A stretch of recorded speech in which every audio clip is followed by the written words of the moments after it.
Liver detox ചെയ്യാനായിട്ട് ഇഞ്ചിയും വെളുത്തുള്ളിയും നാരങ്ങ ഇതൊക്കെ ഇട്ട് വെള്ളം കുടിക്കുന്ന ആൾക്കാരുണ്ട്. അതിന് സപ്ലിമെന്റും ഉണ്ട്.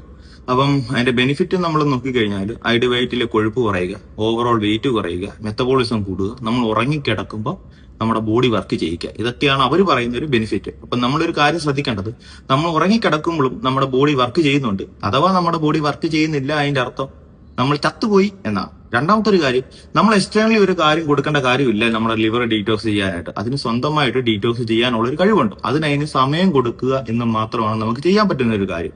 പിന്നെ നമ്മൾ ഇങ്ങനെയുള്ള കാര്യങ്ങൾ കുടിച്ചു കഴിഞ്ഞാൽ പല ആൾക്കാരും വിചാരം നമ്മൾ വണ്ടിയൊക്കെ ഡീകാർബണേറ്റ് ചെയ്ത് എഞ്ചിൻ ക്ലീൻ ആക്കുന്ന പോലെയാണ് ഈ കാര്യങ്ങൾ കുടിച്ചു കഴിഞ്ഞാൽ ലിവർ ക്ലീൻ ആകുന്നതാണ്. അതൊക്കെ നമ്മുടെ തെറ്റിദ്ധാരണയും മണ്ടത്തരവുമാണ്. കൂടുതലായും ഇത് കണ്ടുവരുന്നത് വെയിറ്റ് കുറയ്ക്കാൻ ഉള്ള ആൾക്കാരാണ്. കാരണം കഷ്ടപ്പെടാൻ വയ്യാത്ത ആൾക്കാരാണ് ഇതുപോലുള്ള കാര്യങ്ങളിൽ പോകുന്നത്. അതുകൊണ്ട് നിങ്ങൾക്ക് എന്താണോ ആവശ്യം അത് നിങ്ങൾ കഷ്ടപ്പെടുക. നിങ്ങൾക്ക് വെയിറ്റ് കുറയണമെങ്കിൽ നിങ്ങൾ ഡയറ്റ് നോക്കുക. പ്രോപ്പറായിട്ട് ഒരു ഡയറ്റ് നോക്കി എന്തെങ്കിലും എക്സസൈസ് ചെയ്യുക, നിങ്ങളുടെ വെയിറ്റ് കുറയും. അല്ലാതെ ഇതുപോലുള്ള വഴികൾ തേടി പോകുമ്പോഴാണ് നിങ്ങൾക്ക് യാതൊരു റിസൾട്ട് കിട്ടത്തുമില്ല. ഇതുപോലെ കുടിച്ചുകൊണ്ട് നടന്ന് നിങ്ങളുടെ ടൈം കളയാന്ന് മാത്രമേ ഉള്ളൂ. കഷ്ടപ്പെടും.